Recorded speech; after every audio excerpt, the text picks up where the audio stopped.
family's been in the business 51 years. The company's been around for 56 years. Part of our reputation is to try to be at the front of new materials and new technology.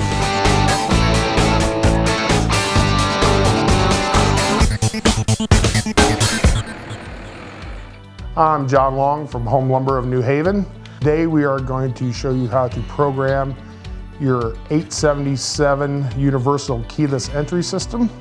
This system is good for all Liftmaster, Chamberlain, Craftsman units produced from 1992 to present.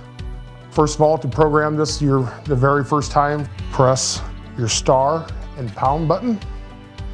You will hold the buttons in until you have a solid red light on your keypad. Then locate your learn button on your operator. You will press and release, and then you enter in your personal 4-digit code and followed by the enter button.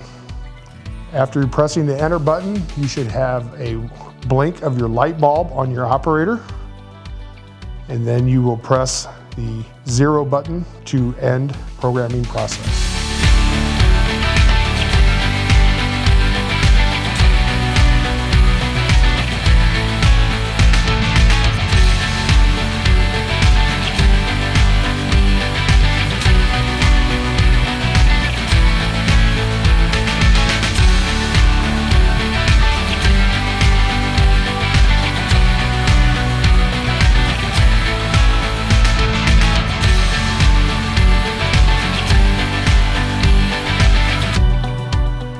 And if any questions, please feel free to call us at Home Lumber of New Haven at 260-493-4436.